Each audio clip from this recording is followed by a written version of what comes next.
좀 레갑 자손의 그 후손들이, 레갑의 자손들이 참 뭐랄까 대단한 사람들이다, 이래 우리가 이야기를 많이 할 수도 있을 것 같기도 한데, 어쨌든 레갑이, 조상 레갑이 명령을 했던, 명령이라 그럴까, 훈계했겠죠. 교훈을 준 건데, 그것을 받아가지고 가나안 땅에 데려와가 그들이 살면서 자기 집도 안 짓고 술도 안 마시고 그야말로 그대로 살았던 그런 삶을 지금 그때까지 유지하고 있다. 이런 상황이니까 여기 예레미야 이때까지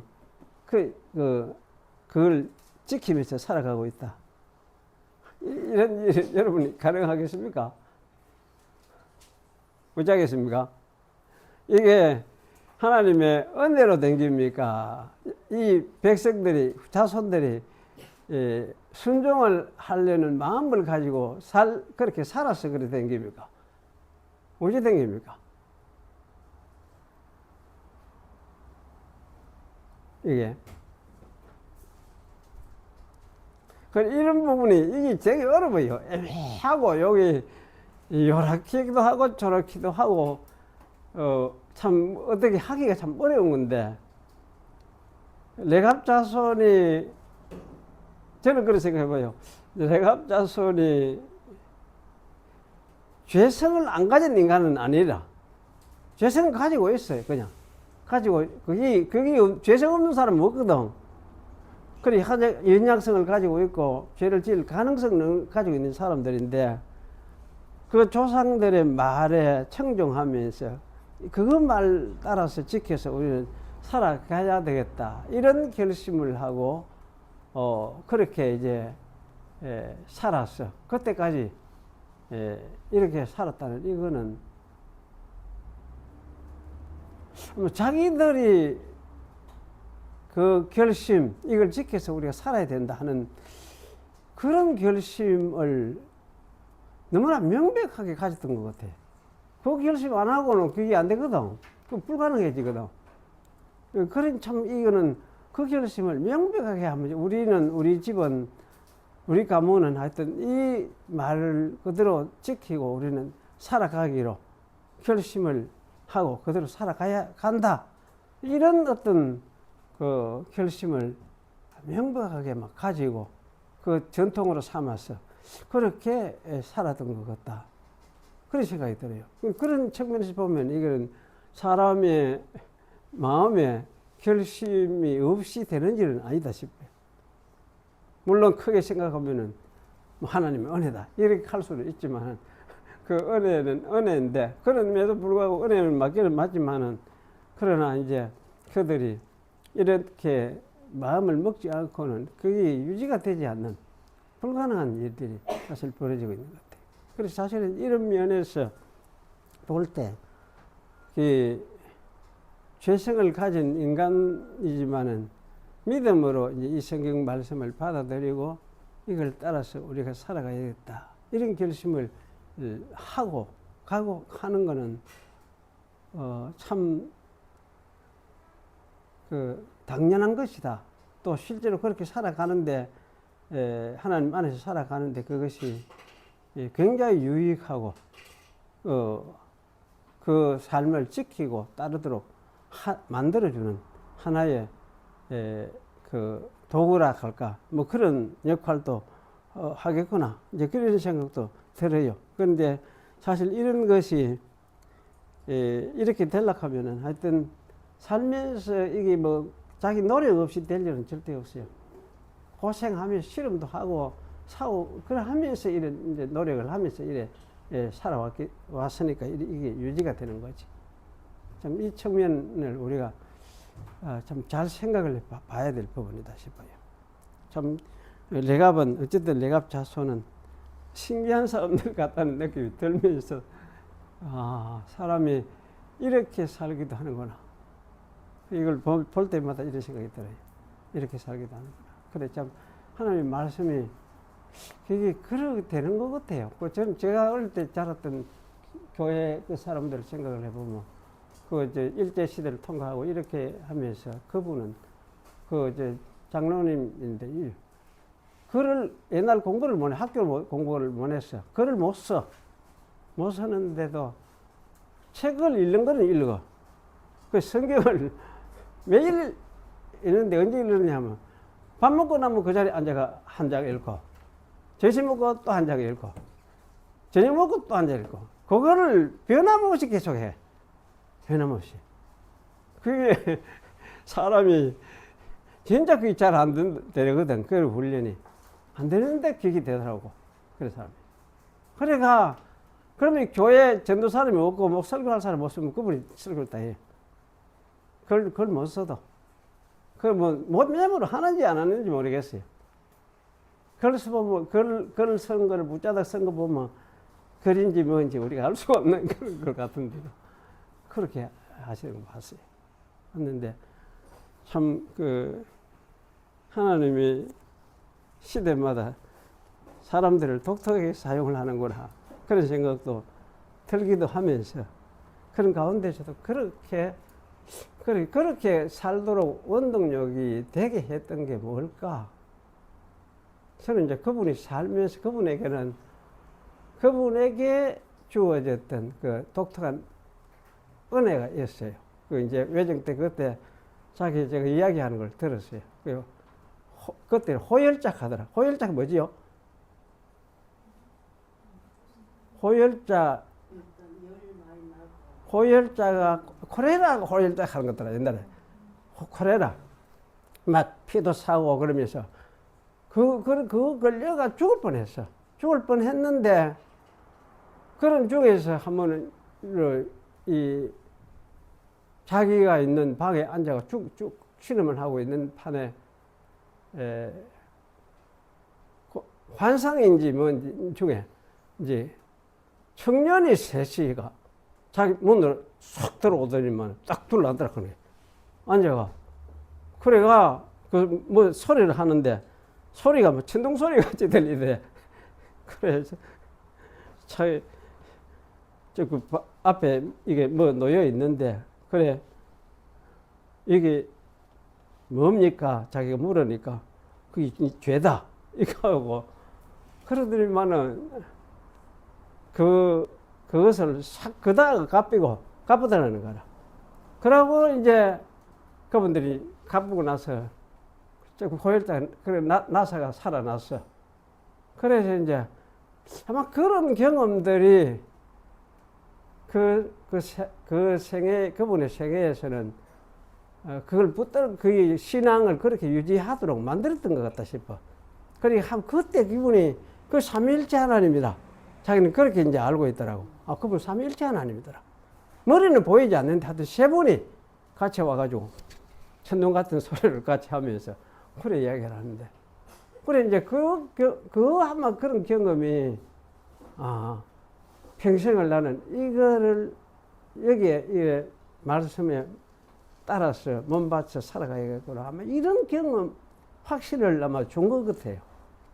그래서 사실은 이제 그 후에 평생을 그렇게 살았어요. 평생을 새벽 기도 일나가 종치고, 옛날 종쳤어요. 종치인데, 안 믿는 사람이 하는 말이, 어째 저렇게 하루도 안 놓치고 새벽에 일어나가 저렇게 종을 치느냐. 다 동네 사람들이 그런 이야기를 했거든. 근데 제가 제일 어려운 게 새벽 기도 하는 게, 목사하면서 제일 못하겠는 게 새벽 기도 하는 거예요. 그건 저는 도무지 새벽 기도 하고는 안 맞더라. 체질이 안 맞아. 체질상 안 맞아요. 일찍 일어나는 게 너무 힘들었거든. 그래. 개척회가 나오면서 새벽 기도 안 하고 그게 얼마나 좋은지 그렇게 살았습니다. 봅시다. 지난번 성만찬이라는 성례 35항 하겠습니다. 35항. 벨직 우리 같이 읽겠습니다. 우리는 우리 구주 예수 그리스도께서 성만찬 성례를 제정하셔서 그분께서 이미 중생케 하시고 또 당신의 교회인 자기 가족으로 연합케 하신 자들을 먹이시고 보존케 하심을 믿고 고백합니다. 새롭게 태어난 사람들은 두 가지 생명을 가지고 있습니다. 하나는 육체적이고 일시적이며 이것들은 처음 태어날 때에 받은 것이며 모든 사람들이 공통적으로 가지고 있는 것입니다. 다른 하나는 영적이며 천상적인 것인데 이것은 두 번째 태어날 때에 받은 것이며 또 복음의 말씀에 의해서 그리스도의 몸과 교통함으로 효과를 나타냅니다. 이 생명은 모든 사람들이 가지고 있는 것이 아니라 하나님의 택한 자들에게만 해당되는 것입니다. 육체적이고 지상의 생활을 유지하기 위해서 하나님께서 지상적이고도 물질적인 떡을 주셨습니다. 이 떡은 삶이 모든 사람에게 공통적으로 필요하듯이 모든 사람에게 공통적으로 필요합니다. 영적이고 천상적인 생활을 위해서 이는 신자들이 받았는데 하나님께서 신자들에게 하늘로부터 주어지는 산떡, 즉 예수 그리스도를 보내주셨고 또 이분은 신자들이 즉 믿음에 의해 영적으로 사취해서 받아 먹을 때에 그들의 영적인 생명을 보고 보존하는 것입니다. 그리스도께서 우리에게 영적이며 천상적인 떡을 제시하시기 위해서 자기 몸의 성례로서 또 자기 피의 성례로서 지상적이며 보이는 떡과 술을 제정하셨습니다. 우리가 확실하게 우리의 손으로 취해서 우리 입으로 이것을 먹고 마시어 우리 육신의 생명이 유지되듯이 그분은 우리가 우리 영혼의 손과 입인 믿음으로 우리의 유일한 구세주이신 그리스도의 참몸과 참피를 우리의 영적인 생활을 위해서 받을 때 우리 영혼을 유지시키는 것입니다. 예수 그리스도께서 우리에게 그때의 성례를 명하시지 않았다는 것은 의심의 여지가 없습니다. 그러므로 그분은 당신께서 이 거룩한 표징들로 나타내신 모든 것을 위해 우리 안에서 역사하십니다. 마치 우리가 하나님의 영에 감추어진 활동을 이해할 수 없듯이 이렇게 행하시는 방식을 이해할 수 없습니다. 그러나 우리가 먹고 마신다는 것은 그리스도의 참이며 본래적인 살과 피로 말할 때에 이미 잘못된 길로 들어선 것입니다. 게다가 우리가 먹는 방식은 입이 아니라 믿음에 의한 영어로입니다. 이 방식에 예수 그리스도께서 항상 하늘에 당신의 아버지이신 하나님의 우편 보좌에 좌정하고 계십니다. 그러나 그분은 우리에게 믿음으로 친히 교통하는 것을 중단하지 아니하십니다. 이 만찬은 영적인 식탁으로서 거기서 그리스도께서 친히 자기의 모든 축복에 우리를 참여시키시며 또 그리스도께서 자기 자신과 자기의 고난과 죽음의 언덕들을 즐기는 이 은혜를 우리에게 주십니다. 그분은 우리가 그의 살을 먹음으로 가난하며 피폐한 우리 영혼을 먹이시고 위로하시고 강건하게 하시며 또 그의 피를 마심으로 소생케 시키시고 새롭게 하십니다. 비록 이 성례가 그것들이 상징하는 것과 연결되어 있지만 후자가 항상 모든 사람들에 의해서 받아들여지는 것은 아닙니다. 악한 사람은 분명히 성례에 참여함으로 자기를 정죄할 뿐이지 성례의 진리를 받지는 못합니다. 이처럼 유다와 마법사 시몬 둘 다 성례를 받았으나 그 성례가 상징하는 그리스도를 받지 못했습니다. 신자들만이 단지 그리스도를 받는 사람들입니다. 마지막으로 우리는 이 성례를 겸손과 존경심을 가지고 하나님 백성의 회합에서만 받으며 우리 모두가 감사함으로 우리 구주 그리스도의 죽음을 기념하고 또 우리의 믿음과 기독교를 고백합니다. 그러므로 아무도 주의 깊게 자기를 성찰함이 없이 이 식탁에 나아올 수 없으며 이렇게 하는 것은 이 떡을 잘못 먹고 이 잔을 잘못 마심으로 받지 않도록 하기 위함입니다. 간단히 말해서 우리가 이 성례를 사용함으로 감격하여 하나님과 이웃에 대한 열렬한 사랑을 하게 됩니다. 그러므로 우리는 성례에다 덧붙여 놓거나 뒤섞여 놓은 모든 혼란과 저주스러운 생각들을 성례에 대한 모독으로 알고 이를 배격합니다. 우리는 우리가 그리스도와 그의 사도들이 우리에게 가르쳐 주신 제대로 만족을 누려야 하고 성례를 말할 때에 그들이 말씀하신 방법대로 말해야 한다고 단언합니다. 예, 너무나 길었어요. 더 긴 설명을 제가 안 하겠습니다. 그럼 한 가지만 요게 지적을 하겠습니다. 예, 끝부분에 아무도 주의 깊게 자기를 성찰함이 없이 이 식탁에 나올 수 없으면 했는데 요 아무도 주의 깊게 자기를 성찰함이 없이 요걸 이제 요 가르침을 따라서 이제 그 유아 세례 받은 사람들을 성찬에서 이제 배제시키는 그런 일을 했었습니다. 그 전통은 지금까지도 지켜오고 있고, 그게 아마 잘 됐는지 못 됐는지 제가 잘 모르겠는데요. 어쨌든 요 본문 해석상 요 고린도서 11장에 나오는 그 말씀을 요게 적용해 가지고 이 유아 성찬을 유아 세례 받은 사람을 성찬에 배제시키는 것은 아마 좀 본문을 좀 잘못 적용한 것이다. 저는 그런 생각을 하고 있어요.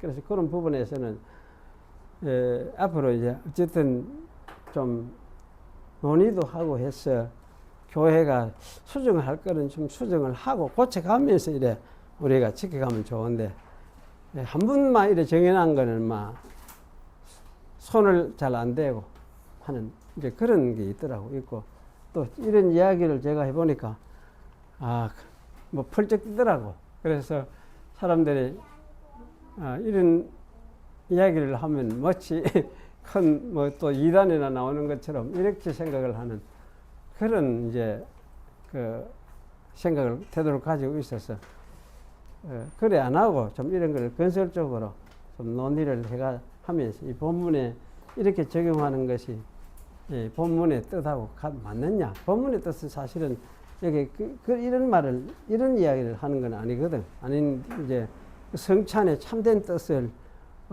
그 망각하고 엉뚱한 짓을 하고 막 그 싸우고 막 이렇게 하는 파당을 만들고 하는 이런 것에 대한 경고지. 어리다고 뭘 못 먹고 참여하지 마라. 배제시키는 이게 그 의도가 아니거든. 고린도서 11장에는. 그래서 이런 부분에서 이런 가지 이거는 하여튼 점검하면서 좀 어떻게 해야 될 부분은 맞는데 그래서 옛날에 우리 교회에서는 그거 했습니다. 그 유아들 어린 아이들 교회 나오는 어린 아이들은 성찬에 또 참여시키고 했어요. 처음에는 했는데 이제 지금은 그게 어린 아이들이 없으시 보니까 그 참여하는 것도 막 그냥 유야무야하게 되어버렸는데 어쨌든 그런 면에서 좀 생각해 볼 부분은 있는 것 같습니다. 오늘 이제 그 우리 시편 48편을 같이 생각을 하겠습니다. 지난 주일에 이제 47편 지난 주일에 높이 들림을 이야기를 했죠. 예수님 들림을 이야기했는데 들림에서 이제 들림 마지막 부분에 제가 들림은 성자 예수님이 하나님 아버지로부터 성부 하나님으로부터 대권을 위임받는 것을 의미한다. 이렇게 이제 마지막 제가 정리를 그렇게 했습니다. 했는데 거기서 여러분이 하나 더 기억을 할 것은 그 들림 속에 우리도 들어있다. 우리도 포함되어 있다. 이 사실을 여러분이 잘 하나 기억을 하면 좋겠습니다. 그 말을 제가 지나고 나니까 그걸 같이 붙였으면 좋겠다. 이런 생각이 들어서 하여튼 그 들림 속에 우리도 포함되어 있다. 우리도 하늘에 앉아져 있으니까 그런 이제 사실을 여러분이 기억을 하시면 좋겠습니다. 오늘 이제 48편 번역한 것을 가지고 이렇게 했습니다. 고라자손의 시, 곧 노래. 여호와는 위대하시니 우리 하나님의 성 거룩한 산에서 극히 찬양 받으시리로다.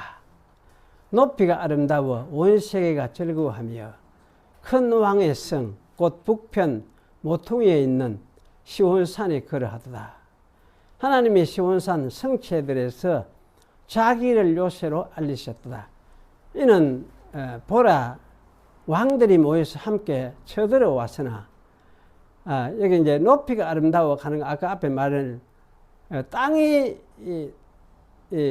터가 없다고 이런 말이 나오죠. 우리 번역에는. 그런데 높이가 아름다워 그냥 높이가 아름답다. 그렇게 히브리어에 되어 있는 것 같아요. 그래서 NIV에도 그렇게 번역이 되어 있습니다. It is beautiful 이러고 in its loftiness 이렇게 되어 있어요. 그 번역이 히브리어하고 정확하게 맞다 싶어요.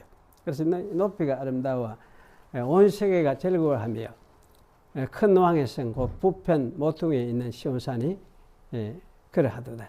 하나님이 시온산 성체들에서 자기를 요새로 알리셨도다. 이는 보라 왕들이 모여서 함께 쳐들어왔으나 제가 이렇게 번역을 했는데 쳐들어왔으나 이게 맞는 것 같아요. 이래 하는 게 옳은 것 같아요. 그냥 이 쳐들어왔다는 말이 그렇게 이렇게 번역하는 게 옳을 것 같다 싶어요. 나중에 설명을 하겠습니다. 그들이 보고 그래서 놀라고 떨며 도망하였기 때문이로다. 떨림이 그들을 사로잡았으니 곧 거기서 해산하는 여인 같은 고통이 있었도다.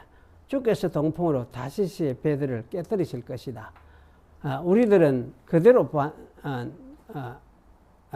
들은 그대로 보았나니 만군의 여호와의 성 곧 우리 하나님의 성 안에 하나님이 시온성을 영원히 경고케 하시도다. 성 안에 무슨 성을 또 경고케 하느냐 하는 이 문제가 또 좀 말이 안 되는 것 같은데 그 나중에 또 설명이 있습니다. 아마 중수했다는 말이 성경에 나오니까 그 다윗과 요압이 성을 중수했다는 말이 나와요. 하나님이여 우리가 주의 전 가운데서 주의 인자하심을 생각하였나이다. 하나님이여 주의 이름에 걸맞게 주의 찬송도 땅끝까지 미쳤으며 주의 오른손에는 의가 충만하였나이다. 주의 율례들로 인하여 시온산이 기뻐하고 유다의 딸들이 즐거워하나이다. 너희는 시온을 돌면서 그것을 둘러보고 그 망대들을 세어보라. 방어벽을 자세히 보고 그 성체들을 살펴서 후대에 전하도록 하라. 이는 이 하나님이 영원히 우리 하나님이시니 그가 우리를 죽을 때까지 인도하심이로다. 예. 설명을 이제 주석이죠. 이게 요새 주석하니까 신학적 주석은 안 하고 그저 원어를 가지고 그저 설명하는 풀이를 하는 이런 주석이 또 요새 많이 나오기도 하고 하여튼 뭐가 주석인지 해설인지 설교인지도 그건 잘 모르겠습니다만은 오늘 여기 이제 이 주석 겸 설명 겸 이걸 초점을 해가지고 나중에 뒷부분에 가서는 좀 간단하게 끝을 맺겠습니다. 이 고라자손 시 두 부분으로 이제 나눌 수 있다 저는 생각이 됩니다. 그래서 1절에서 8절하고 9절에서 14절까지 나누었습니다. 이 시의 이제 머리말은 시의 성격을 아마 잘 보여주는 것 같아요. 그래서 두 가지 말이 나오는데 하나는 미즈모르라는 말이 있고 하나는 이제 쉬르라는 말이 있습니다. 그래서 앞에 말은 찬송이라는 의미가 강해요. 그래서 앞에 우리가 시편 47편 6절에 보면은 찬송하라 하나님을 찬송하라 찬송하라 우리 왕을 찬송하라. 이 말이 자메루 엘로힘 자메루 엘로헤누 자메루 엘로헤누 자메루 이렇게 자마르라는 동사가 같이 나와요. 이 자마르라는 말이 미즈모르의 어간 같은 어간이고 같은 언어예요. 어원을 가지고 있는 어원이 되니까 그래서 이 미즈모르라는 말은 어쨌든 찬송이라는 말이 굉장히 강해요. 그래서 미즈모르라는 의미를 잘 이해하는 것도 중요하겠구나. 그다음에 쉬르라는 말은 일반적으로 노래입니다. 노래라는 의미가 강합니다. 그래서 이제 이 말은 이 시가 찬송과 노래의 성격을 다 가지고 있다는 인식을 보여주고 있다. 그런 생각이 들어집니다. 찬송이라고 할 때는 찬송의 대상이신 하나님을 더욱 의식하도록 그렇게 하지만은 또 노래라고 할 때는 백성들이 더 많이 부르고 자주 불러서 대중화하고 익숙하게 해서 잊지 말도록 하는 것, 그런 목표가 있었겠구나 이런 생각이 들어요. 그만큼 이 시의 내용을 백성들이 망각하지 않도록 하려는 의도를 보여주고 있다 그런 생각이 들어집니다. 그래서 이 시를 정확하게 이해하는 그 방법 중에 하나는 시온산이 무엇을 가리키는가 하는 것도 좀 잘 이해를 해봐야 되겠다는 생각이 듭니다. 그래서 본문에서 시온산을 거룩한 산, 북편 모서리에 있는 산, 북방 모서리에 있는 산, 또 여러 성체들을 가지고 있는 어떤 산, 성, 이렇게 표현을 하고 있고 하나님이 그것을 견고하게 하실 것이다. 이런 것을 말하고 있는 것을 생각해 볼 때에 여기서 시온산은 다윗 성체를 가리키는 말이라고 생각이 됩니다. 즉 시온산이라는 말은 시온 산성이다. 이렇게 이해를 읽는 것이 참 좋겠다. 그런 생각이 들어요.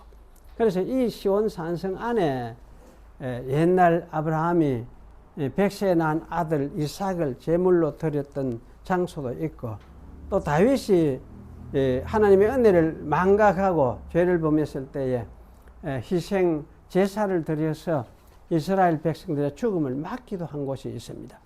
그리고 그곳은 아라우나의 타작마당이었습니다. 그래서 여기서 다윗은 솔로몬으로 하여금 성전을 짓게 하였습니다. 따라서 여기서 시온산은 이 아라우나의 타작마당을 포함하고 있는 그 이제 시온산성 전체를 가리키는 말이다. 그렇게 생각을 하는 것이 좋겠습니다. 그래서 이러한 시온산성은 하나님의 궁전이기도 하다. 그런 생각이 들어집니다. 그런데 여기 이제 북방에 있는 시온산이라는 말을 성전이 있는 시온산이 예루살렘 동북에 있음을 가리킨다. 이렇게 주석을 하기도 했습니다. 북방에 있는 시온산. 박윤선 목사님이 그렇게 주석을 했습니다.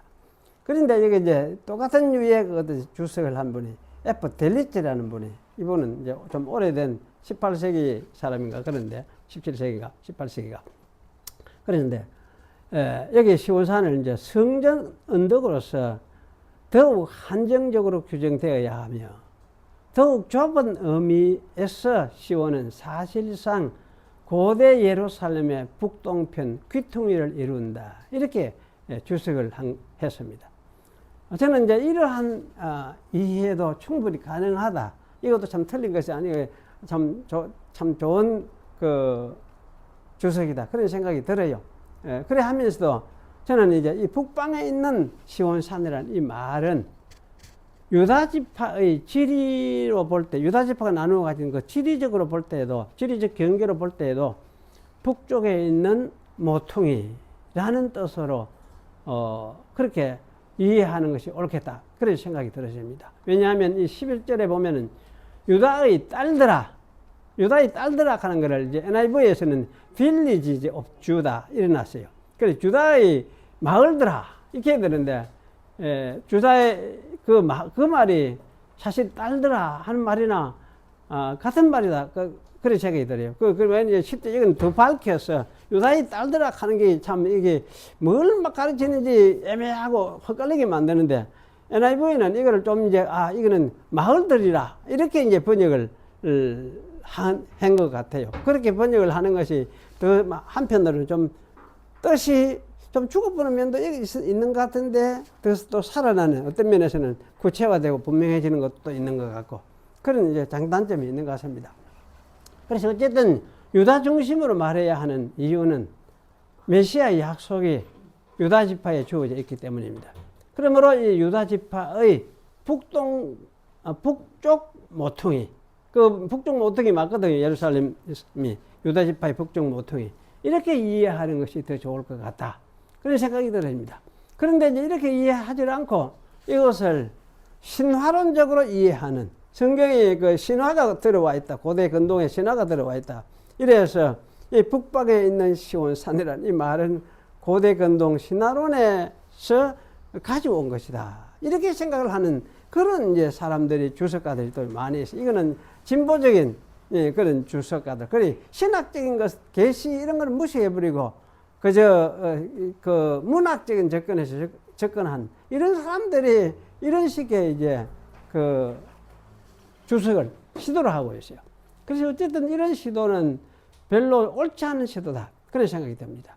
하나님은 북방에 하늘 높이 솟아 있다고 하는 그런 산에 계신 것이 아니고, 하나님이 어디 계신다고 약속을 했느냐 하면 언약하신 자기 백성들 가운데 계시겠다고 약속을 하셨기 때문입니다. 그래서 역시 말하는 이거는 당연하게 유다 지파의 그 지역 메시아를 약속한 그 지파, 거기에 북방 북쪽 구석에 있는 한 기퉁에 있는 그런 곳 시온산을 이야기를 한다. 그렇게 이제 생각을 하는 것이 옳겠다. 이렇게 생각이 됩니다. 그럼 이렇게 이제 이해할 때에 이 높이가 아름답다라는 말도 좀 낮게 이해가 됩니다. 히브리어는 트라는 말은 없고 그냥 높이가 아름다워 온 땅이 즐거워한다. 높이가 아름다우니까 온 땅이 즐겁다. 이렇게 돼 있는데 이 말이 이제 아마 시온산성의 높이가 하나님의 임재하신 성의 어떤 위엄과 안전을 보여주기에 알맞은 그런 높이, 곧 아름다운 높이에 있다. 아마 이런 뜻으로 저는 이해를 해봤습니다. 그리고 이 시온산성의 성체들은 시온이 무척이나 튼튼하고 강력하게 지어져 있음을 알 수가 있습니다. 그래서 3절에서 여러 궁중에서라고 번역을 해놨는데, 이 말은 여러 성체들에서, 저는 이렇게 또 번역을 해봤는데, 성체하는 거하고는 궁중 하나는 좀 의미가 다른 것 같아요. 궁중이라고 하면은 큰 뭐 궁전이 있는 그런 궁전들이 여러 개 꽉 들어차 있는 이런 그 성을 이야기하는구나. 이렇게 이제 생각이 하게 되지는데, 히브리어는 궁전들을 의미하는 것이 아니고 튼튼함을 보여주는 요새들을 의미합니다. 시온성이 여러 개의 요새들로 구성되어서 지어져 있었음을 보여줍니다. 소위 난공불락의 성이 시온성이었다. 그렇게 생각을 할 수가 있습니다. 그리고 이 요새들의 튼튼함은 곧 하나님의 강력함을 보여주는 것으로 시인이 말하고 있습니다. 하나님이 여러 성체들에서 자기를 피난처로 알렸었다. 내가 이만큼 튼튼하다. 걱정하지 마라. 하나님이 자신이 피난처라는 걸 보여주는 것이 이 시온 성체들이었다. 이렇게 이해하도록 만들어주고 있어요. 이런 사실이 이 4절 이하에서 왕들이 절망하여 고통함으로 하는 것으로서 입증을 하고 있습니다. 4절에서 왕들이 모여서 함께 지나갔으며 라는 말, 한글 번역은 왕들이 모여서 함께 쳐들어왔으며, 제가 이제 이렇게 했는데요. 왜냐하면 이제 이 말, 아바르란 말을 동사를 사용했어요. 그래서, 그들이 쳐들어왔다 그러면 아베루 이랬거든요. 아베루 이런데, 이 아바르라는 이 말은 사실은 건너오는 것을 이야기해요. 강이나 바다를 건너오는 것, 건너가는 것, 또 광야를 지나가는 것. 이게 다 그 아바르에 표현하고 있어요. 그러니까 여기서 이제 경계를 말하자면 여기서도 경계를 침략해서 쳐들어오는 걸 이야기해요. 넘어오는 것을 이야기해요. 그렇게 볼 때에 이제 넘어오는 건 쳐들어오는 게거든. 이방 나라들이. 하나님의 공인 시온산을 치려고 그 경계를 넘어서 쳐들어오는 것을 뜻합니다. 이스라엘을 대적하는 왕들이 이러한 일을 했다는 뜻입니다. 그러면 5절은 시온산을 치려고 넘어온 왕들이 시온산 요새를 보고 놀라고 떨고 빨리 도망하였다. 이렇게 말을 합니다. 그 왕들은 난공불락의 시온산 성체들에서 하나님의 강력함을 보았고 절망하였음이 틀림없습니다. 그래서 이 보았고 놀랐고 떨었고 그 다음에 뭐라 해놨습니까? 뭐라고요? 뭐라고? 예? 예, 도망쳤다. 예, 도망쳤다는 말이 맞아요. 도망쳤다. 떨었고 도망쳤다.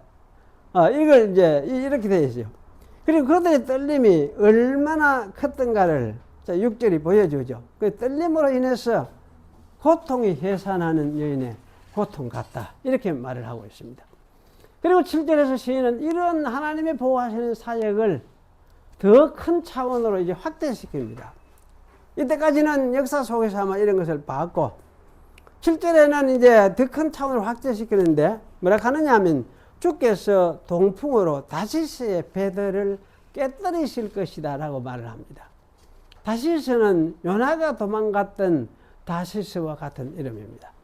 그리고 여기서는 요나가 도망간 그 다시스로 아마 읽을 수밖에 없는 다른 수가 없을 것 같아요. 다른 대안이 보이질 않습니다. 그러므로 여기서 다시스라는 이 말은 멀리 서쪽까지의 세력, 다시스는 저쪽이잖아요. 그렇게 시온산을 대적하는 온 세상의 세력을 아마 비유하는 말로서 생각이 됩니다. 그리고 그것을 깨뜨리는 동풍은 온 세상의 세력을 깨뜨리는 하나님의 바람을 이해할 수 있겠죠. 물론 여기 바람하는 거하고 영하고 같은 말로 쓰면 안 되느냐.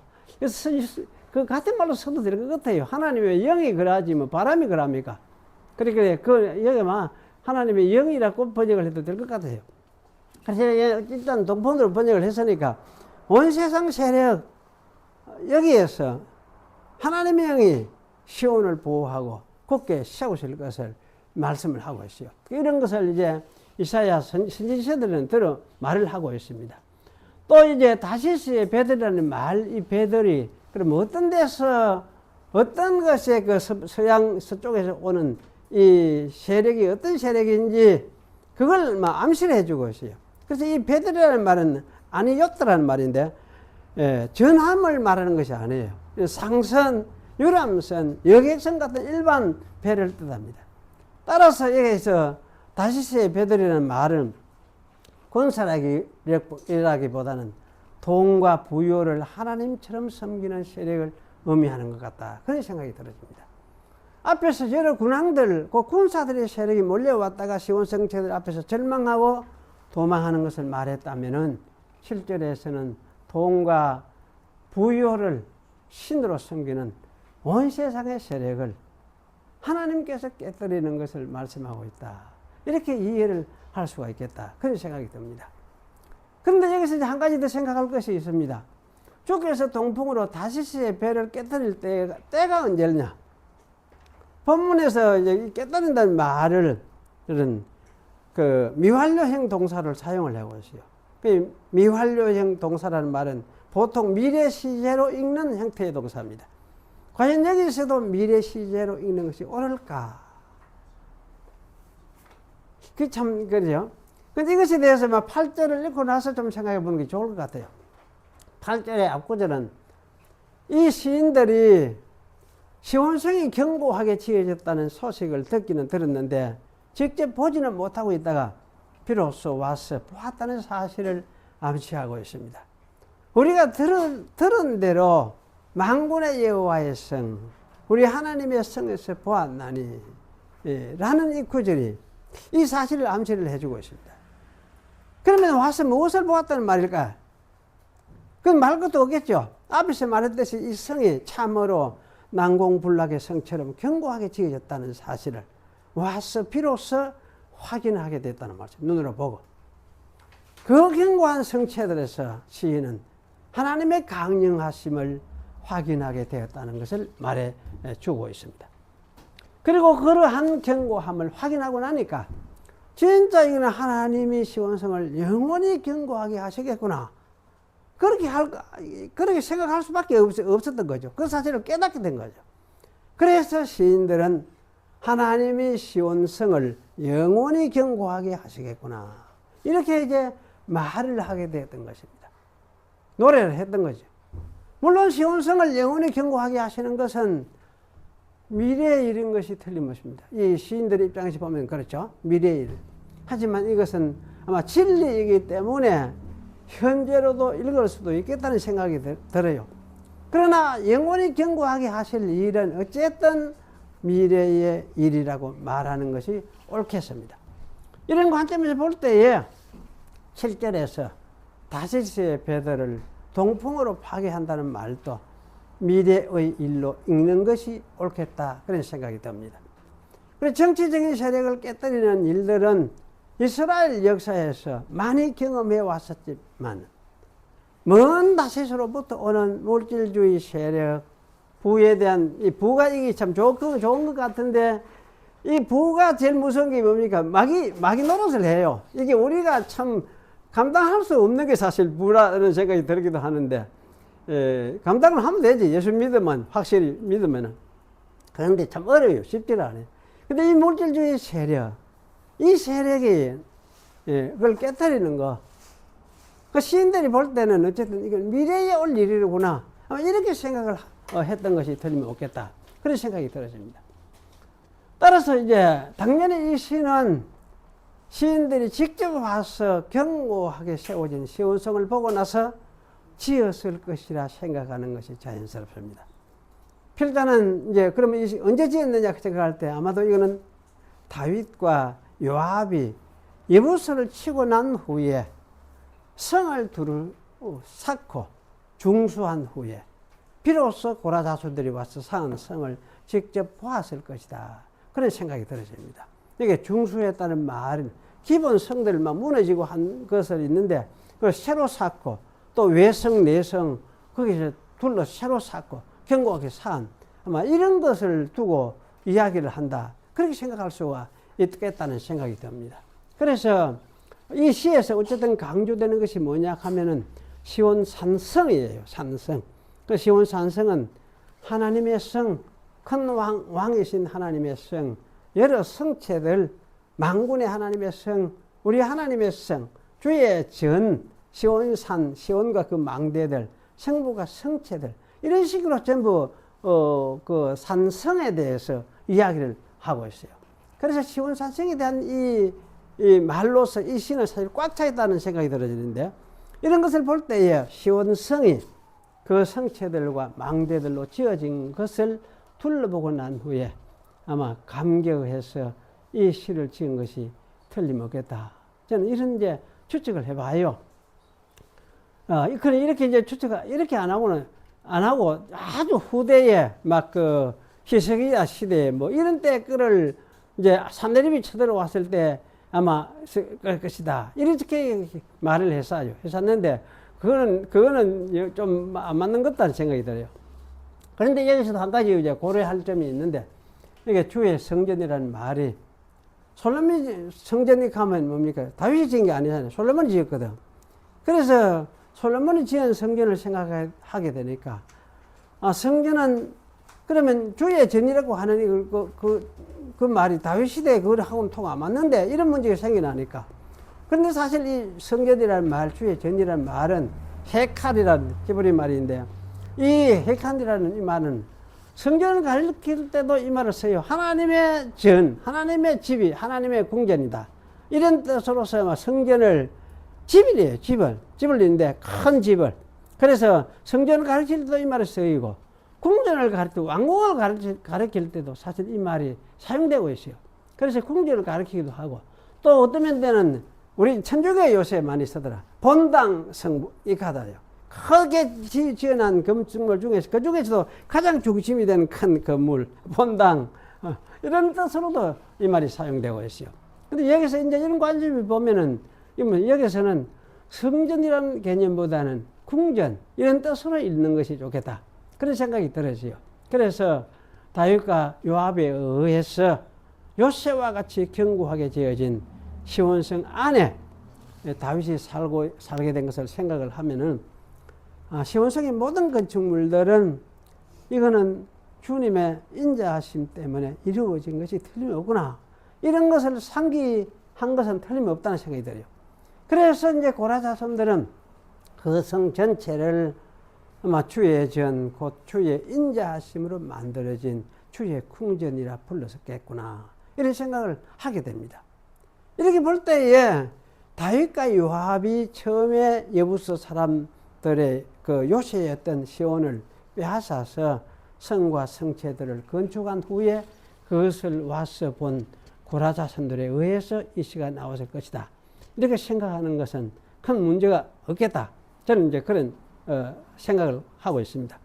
그리고 이제 고라 자손들은 주의 이름과 같은 주를 찬송함도 땅끝까지 미쳤음을 깨달았습니다. 여기서 땅끝이라는 말은 이스라엘 지경을 넘어서 온 세상을 뜻하는 말이라고 생각이 됩니다. 다시스를 염두에 두고 있으니까요. 그래 여기 다시스는 하여튼 저 세상 땅끝 저쪽인데 이걸 생각하면 이 땅끝도 뭐 그런 염두에 두고 있구나 이런 생각을 할 수 있죠. 이렇게 이해하는 것이 참 옳습니다. 그래서 주님의 오른손에는 정의가 충만하십니다라고 한 말은 다윗이 싸웠던 아마 이 전적의 의미를 이해를 하게 해주는 것 같아요. 그래서 그러면 이 정의가 무엇이냐 할지 에돔, 모압, 암몬, 블레셋, 헷족, 여부서 족속, 기타 가나안 족속들 이런 족속들은 다윗이 쳐서 굴복시킨 것 이 자체가 뭐냐 하나님의 의가 시행된 사건이었습니다. 우상숭배하고 타락하고 한 사람들을 심판해서 제거해버리는 일단 제거하고 없애고 굴복시키고 굴복하든지 죽든지 제거되든지 그러니까 심판으로서 굴복하는 사람들은 이제 이스라엘 사람이 되는 거고 이렇게 해서 이 이방 족속들을 처리를 하고 그 다음에 이스라엘을 위해서는 메시아 다윗의 나라가 세워지는 것. 그래서 이런 일들이 모두가 뭐냐 하나님의 의가 드러나는 사건이었어요. 물론 이 다윗의 나라에 많은 이방인들도 굴복하고 참여한 것은 말할 것도 없습니다. 이방인들이 다윗의 나라에 참여한 것 역시 하나님의 의를 이루는 일이었습니다. 왜냐하면 이것이 아브라함에게 약속된 내용이기 때문에 그래요. 창세기 12장에 그런 약속을 하셨어요. 너를 통해서 큰 나라를 이루겠다.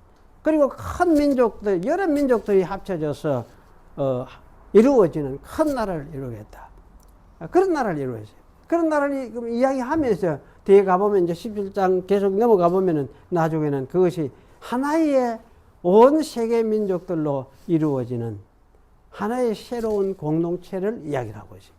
그러니까 이거는 창세기에서 이미 약속된 것이 바로 이 다윗의 나라가 이루어지고 이방 나라들 백성들이 다윗의 나라에 들어와서 하나님 백성 되는 것 이것이 다 하나님의 의를 이루는 것이다. 이렇게 이야기를 할 수가 있습니다.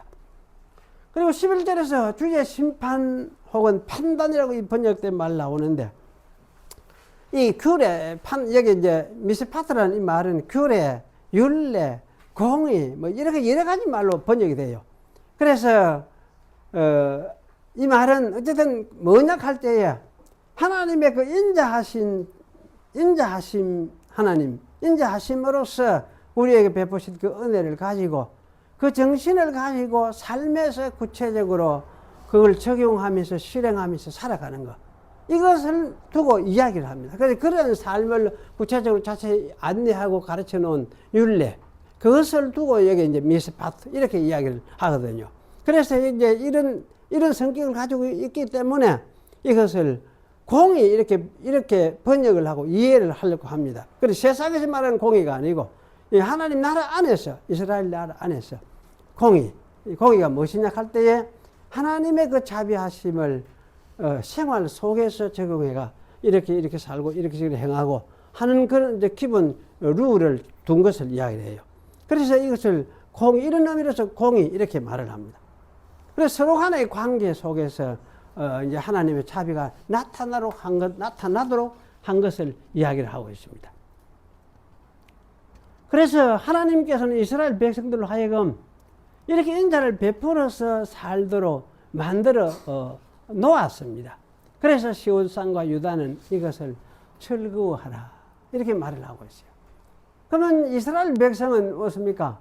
하나님이 이렇게 만들어 놓은 이것을 맞습니다. 즐거워하고 그러면서 감사합니다. 이 가면서 즐거워하는 사람들이, 이 사람들이 뭡니까? 이스라엘 사람들이거든. 요새 말하면 이 사람들이 믿는 사람이에요. 하나님의 법을 즐거워 안 하면 그 믿는 사람이 아니잖아요. 그 믿는다는 말이 무엇이냐? 하나님의 법을 즐거워하게 됐다 이 말이. 하나님의 법을. 그래서 사실은 하나님의 법을 즐거워하는 것이 하나님의 백성이다. 이렇게 우리가 이해를 하면 되겠습니다. 그리고 이제 12절 14절은 시온의 견고한 모습을 잘 둘러보고 살펴서 후대에 전하도록 하라고 말씀합니다. 망대도 한번 세어보고 가서 성벽도 한번 살펴 만져보기도 하고, 야 이렇게 만들어놨구나 이래 하라. 요새들도 잘 살펴보고 후대에 이걸 전하도록 이렇게 이야기를 하고 있어요. 그럼 이것을 통해서 하나님이 이 시온성을 영원하게 견고하게 하시겠구나. 이런 이제 믿음을 갖고 이런 기대를 가지도록 하면서 이걸 후대의 자손들이 이걸 받아서 이걸 기억하며 살도록 그렇게 이제 가르치고 있습니다. 그러면 여기서 이제 시온성이라는 말을 왜 시온성을 하나님의 성이라고 말하느냐 하는 이유가 있어요. 이유를 생각해 봐야 돼요. 왜 그렇게 말하느냐? 아까 이야기를 했죠. 아브라함이 백세에 낳은 아들 이삭을 모리아 산에서 바치도록 만들었어요. 그 자리가 시온의 자리에 있는 자리거든. 그러니까 그때 이제 백세 창세기 22장에 그 바치도록 한 이유가 뭐냐 할 적에 그것도 하나님의 약속이에요. 하나님이 아브라함의 자손, 그리고 이삭의 후손으로 태어나는 자손들을 위해서 하나님이 대속자가 되겠다. 하나님이 희생자가 되겠다. 대신 하나님께 전부를 바쳐서 헌신하는 그런 어떤 하나님의 조치가 있을 것이다. 하나님의 구속자가 있을 것이다. 이것을 보여주는 것이 창세기 22장 사건이었어요. 그럼 아브라함은 사실 이런 계시를 받고 나서 그 다음에 좀 평안하게 살다가 세상을 떠나갔습니다. 그 다음에 제법 오래 살았거든요. 살았는데도 그 후에는 기록이 별로 없어요. 아브라함에 대해서. 사실 이 약속을 받고 나서 아브라함은 편안하게 살다가 세상을 떠났습니다. 그리고 이제 다윗 시대에도 뭐냐면 이 장소에서 속죄가 이루어졌거든. 다윗이 잘못하고 범죄했을 때 그 죄를 용서하는 그런 속죄 제물을 드림으로써 이스라엘 백성들이 죽음을 면하게 되는 그런 일을 여기서 하도록 하나님이 이 명령을 하셨어요. 그래서 하나님이 이 명령을 하신 것을 보면서 거기 가서 다윗이 제물을 드리고 제사를 드리고 그러면 이렇게 제사 드리도록 하라고 명을 누가 했느냐? 하나님의 천사가 이 명령을 내려요. 그러니까 거기 가서 제물을 드리면 여기는 무슨 속죄가 주어지는구나. 이제 그 사건을 여기 보여주는 거지, 가르쳐 준 거지. 그래서 거기 가서 제사를 드리고 이스라엘 백성이 속죄를 입고 그렇게 돼서 이제 그 장소가 뭐냐? 그 장소가 아라우나의 타작마당이에요. 아라우나의 타작마당. 그러면 이 장소가 그 속죄가 이루어진 곳이니까 여기에 뭡니까? 성전을 세우는 거 당연하죠. 안 그렇습니까? 여기 이 자리에서 우리 이스라엘 백성의 하나님의 죄 사함을 이루시는 일을 하나님께서 하셨구나. 그럼 현재 하셨으면 앞으로도 여기서 하셨구나. 그럼 이 자리에 하나님의 성전을 세워야 되겠구나. 그렇게 해서 다윗이 하나님의 성전을 거기에 세우게 된 거지. 그래서. 그러니 이제 이렇게 해서 다윗의 성전을 거기 세우고 그것이 뭐냐? 이제 아라우나의 타작마당을 포함시켜서 세운 그 성이 뭐냐? 그것이 시온성이에요. 그러니까 시온성이 하나님이 성에 되는 이유는 하나님이 그 성에 와서 이스라엘을 위해서 대속자로 머물고 계시겠다는 약속이나 똑같습니다. 그래서 이런 이제 약속을 하신 곳이 시온성이니까 시온성은 그러면 하나님이 이스라엘을 위해서 대속자로 계시겠다고 약속하신 그 약속을 이루으신 곳이구나. 이걸 이제 모두가 깨닫는 거지. 제물을 바친 다윗도 깨닫고 백성들도 깨닫고 그러면서 이곳에 하나님의 성을 성전을 우리가 세워야 되겠구나. 그러면 그게 이제 세우게 되어지고 그래서 만들어진 것이 시온성이다. 그러면 시온성은 누구 때문에? 하나님 때문에 하나님이 성이 되는 거지. 하나님의 대속 때문에 하나님이 성이 되는 거예요.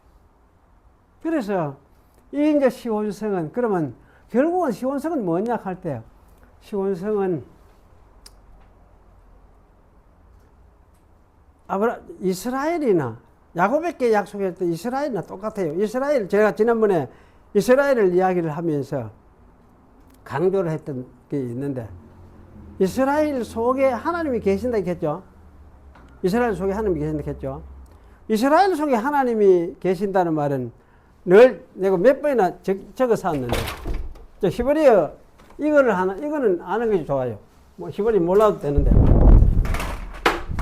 이스라엘 속에 이스라엘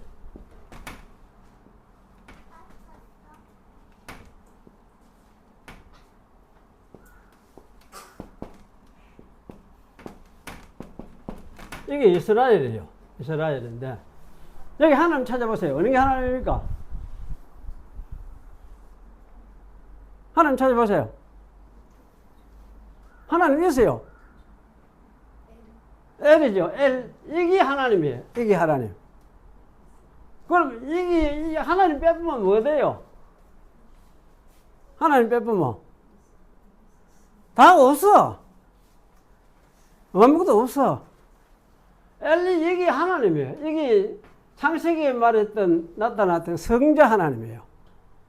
성자 하나님. 엘. 그럼 성자 하나님이 어디 계시느냐? 이스라엘 이름 바꿔주면서 이스라엘이라 이렇게 하냐. 이스라엘 이 속에 이스라엘이 있다. 하나님이 계시다. 하나님이 그러면 이제 앞에 요 말은 사실은 이제 하나님이 뜻을 밝혀야 돼. 하나님이 싸우실 것이다. 이런 뜻을 가지고 있어요. 하나님이 싸우실. 그럼 누구를 위해서? 이스라엘 백성을 위해서 싸워줄 것이다. 네가 이스라엘이 돼. 왜 이스라엘이 되느냐? 내가 네 속에 있어서 너를 위해서 싸워줄 것이기 때문에. 거기 창세기 32장의 이야기거든. 거기 이제 그때 이름을 바꿔주면 이스라엘 이렇게 이야기를 했잖아. 그래서 사실은 이제 하나님이 싸워줄 것을 약속을 하면서 너는 야곱이라 부르지 말고 뭐라 해야? 이스라엘이라 불러라. 이렇게 해요. 여기 이스라엘이에요. 그러면 이스라엘 요 엘자 빼면 하나님 빼면 이스라엘 아무것도 없어. 이스라엘 없어. 사라지고 말아요. 그런데 요거 하고 다윗 시대는 시온상이 요런 거 이스라엘이에요. 이스라엘을 상징하는 시온성이. 그 시온성이 이래 있잖아. 북쪽 한기둥이 뭐가 있느냐? 아라우나 타작마장이 있고 거기에 성전을 지었으니까. 그래놓고 전체 왕궁으로서 살고 있으니까. 그럼 뭡니까? 이게 똑같죠? 이 속에 누가 이게 하나님의 성이 되느냐? 하나님이 여기 계시니까. 여도 모퉁이, 귀퉁이에 있죠? 그렇죠? 이 모퉁이 아닙니까? 경상도 사투리 모퉁이를 안 갑니까? 모퉁이 있거든, 하나님이. 모퉁이에. 여도 모퉁이에 하나님이 계세요. 계세요. 그러면서 이제 오늘 말은 북방에 있는 시온산. 약태, 차폰, 한 말.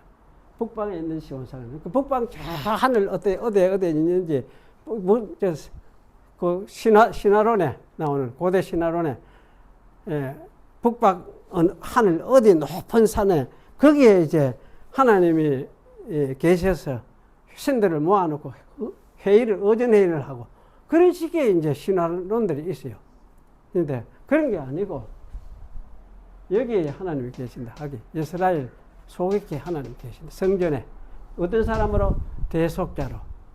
여기서는 싸우는 자로. 하나님 자기를 싸우는 자로 이야기를 했죠. 왜? 야곱의 원수들을 일단 싸워주기로 약속하셨으니까. 야곱의 원수들. 여기는 이제 대속자로. 그 싸움이, 궁극적으로 싸움이 뭐냐. 그 대속자예요. 죄와 싸워야 되니까. 대속자로서. 그래서 사실 이스라엘이나 시온산성은 같은 뜻을 가지고 있는 상징적인 상징물들이에요. 상징물. 이런 것을 이제 구약에 제시를 하면서 계속 하나님 자신을 계시를 하셨어. 그럼 이 시온산이 산성이 신약에는 무엇입니까? 이게 이제 천당 가면은 그때 있겠습니까? 죽어서 가면 천당 가면 이 시온산이 교회가 그렇죠. 교회 시온성과 같은 교회. 노래 찬송하잖아요. 시온성과 같은 교회. 이 교회가 시온산이에요. 그게 하나님이 대속자로 그들의 모든 것을 담당하고 있잖아요. 죄를 담당하고 덮고 묻고 있어요. 그래서 예수 안에 있는 사람에게는 뭡니까? 정죄함이 있다 없다? 있다 없다? 없지요? 없다 했잖아요. 로마서 8장에 했잖아. 그러면 뭐 없다 해야 되지. 왜 그러면 머뭇거리느냐? 왜? 정죄함이 없어요. 그럼 죄가 없느냐? 죄가 없습니까? 뭐 죄성이 있죠. 우리가 뭐라 개사도 암만 선하게 개사하도 죄성이 없는 건 아니에요. 그러니까 언제든지 죄질 가능성도 있고 그렇지.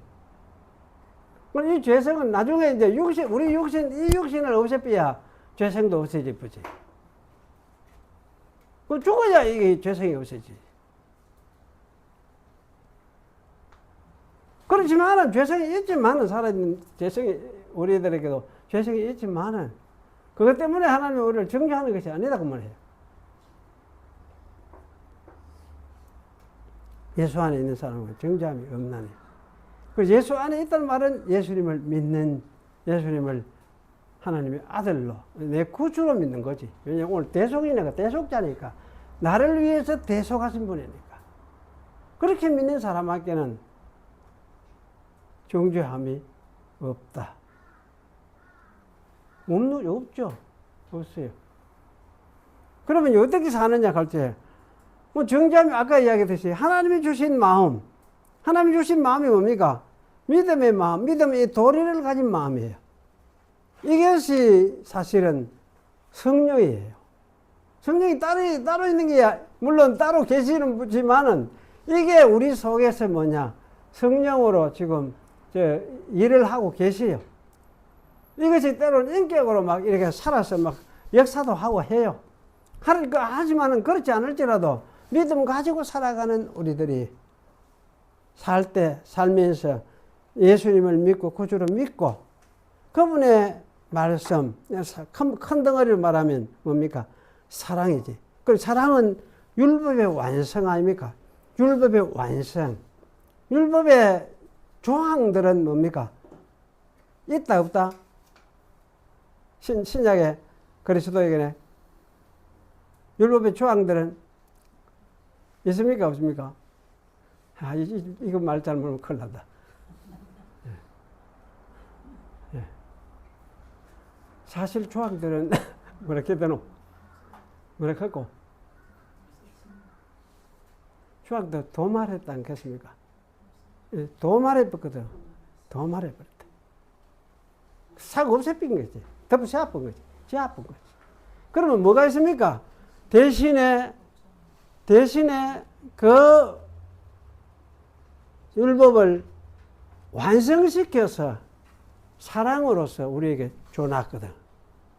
그럼 우리는 뭡니까? 사랑을 따라서 삶어 율법 조항들은 저절로 따라 행하게 돼 있어. 그 율법을 따라서 사는 삶을 살게 돼 있어. 그 조항이 없을지라도. 그럼 조항 따지면 뭐가 됩니까? 옛날에 그때 주었던 조항, 옛날에 주셨고, 요새, 그러면 요새 우리 사는데 필요한 조항은 없잖아? 없지요? 요새 조항을 억수로 많이 해야 되는데. 그래 따지면 율법 자꾸 만들어내야 되거든. 그럴 수도 없고, 사실 그때는 그때 그 사랑으로서 예수님이 완성해가지고 우리에게 줬으니까 우리는 사랑을 따라서 살면 돼. 조항을 따라서 사는 게 아니고. 그래 사는 게 성령으로 사는 거예요. 작년에. 이래 가르치고 나면 온갖 큰 욕을 얻어먹는다, 내가. 율법 폐기론자다, 이게 사요. 율법 폐기론자가 아니고 예수님이 성취시켜 완성을 하셨기 때문에 그 율법을 완성하신 그것이 사랑으로 나타나기 때문에 사랑을 따라서 살면 되는 것이다. 무슨 일이든지 어떤 일이든지 간에 어떤 일이든지 사랑을 따라서. 그게 율법 지키면서 사는 거 아닙니까? 율법을 행하면서 사는 거거든. 그리고 우리는 그런 걸 완전하게 행하는 거는 우리 이 세상에 사는 동안에 불가능하겠지만 예수님이 대신에 완전하게 행하셔서 하나님 앞에서의 어떤 의무라는 거는 예수님 안에서 예수님이 완성시켜 주셨어요. 대신해서. 그래서 대속 이렇게 이야기하지. 대속. 이 이야기를 하면은 그렇지. 율법 이게 교회사 속에서도 계속 그랬으니까 율법 폐기론자 자꾸 이거 사더라. 그래 이제 로이드 존스 목사님은 그거 하잖아요. 막 이런 의미로 우리 보고 로이드 율법 폐기론자라고 욕하면 욕을 막 얻어먹읍시다. 이런 설명을 이렇게 설교를 하고 했어요. 사실 율법이 우리가 필요 없는 게 아니고, 왜냐하면 그때 봐가면서 옛날에도 이래 했는데 자꾸 읽어가면서 사랑을 이렇게 제공해서 이렇게 행하도록 가르친 것이 있다는, 옛날에 이렇게 가르쳤구나. 그러면 이걸 보면서 오늘도 우리도 이거 가지고 이렇게 해야 되겠네. 우리에게 해당되는 거는. 그래 하면서 살아가도록 사용을 하면 되거든. 그래서 율법을 뭐라 하느냐 이겁니까? 안내서, 이까지. 우리 안내서, 지침서, 이까지도 안내서. 삼아서 하고. 없는 거는 보통 사랑으로, 사랑하는 게 뭔가, 그거 생각하면서 이제 그걸 하면 되고. 그래 하는 거지. 그래, 이게 너무나 큰 건데, 이게 기독교 다 해요. 모두 해. 성경 가르치면 모두 해. 다 해요. 설교할 거 없어, 이제 뭐. 그래서 뭐. 다 한데, 이래 이해하면 참 좋은데, 이렇게 이해를 하지 않으려고 하니까. 인간은 이제 죄성 너무 강조를 하고, 그래 하면서 죄가 참 무섭고 하니까 그렇지만은, 죄 무서우면 뭐 우리 신자가 어찌 살겠습니까?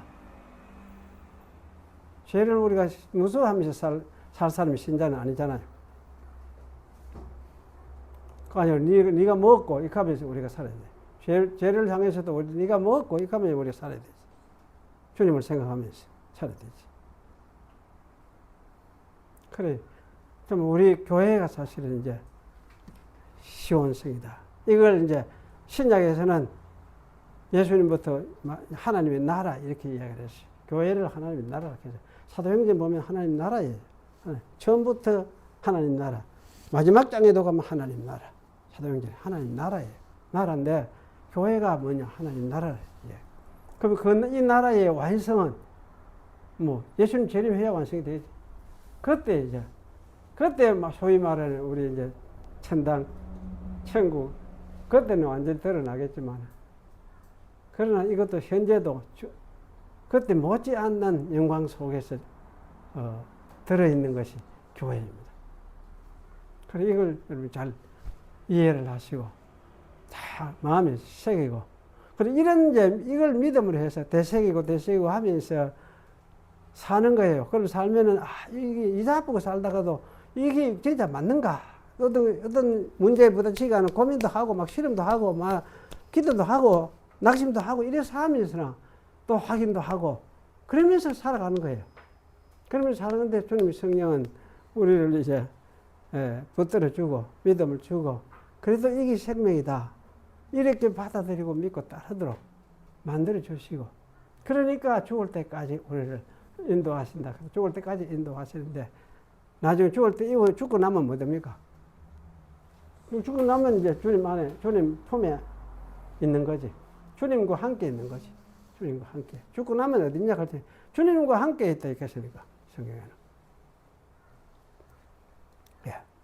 시온성이 이런 길입니다. 이런 길이고 하니까 구약의 시온성 이것을 두고 다윗 시대에는 그때 사람들에게 이런 식으로 가르치고 했었구나. 계시를 하셨구나. 오늘 우리 시대에는 예수님을 그 아들 예수님을 보내가 그 계시 다윗 시대에 주셨던 계시를 더 완전하게 드러내시고 실현시켰구나. 이렇게 이해를 하고 우리가 사는 것이 이 세상에 사는 것이 아니고 하늘 속에 사는 것이고 성령이라는 새로운 존재 성령을 그래서 이제 어떤 학자들은 그래요. 기독 신자의 존재 양식이다. 존재하게 만드는 틀이죠. 성령. 그래서 이 성령 안에서 우리가 살아가고 있는 사람들이다. 이걸 여러분이 기억을 하는 게 좋아요. 이걸 기억하면은 기도 한 번 할 거 두 번 하고, 두 번 할 거 10번 하고, 이러면서 또 낙심되면 또 힘을 얻고, 이러면서 살게 되어 있습니다. 기도하겠습니다. 그러고서 하나님 감사합니다. 오늘도 주님의 시온산성에 대해서 우리가 함께 생각을 했습니다.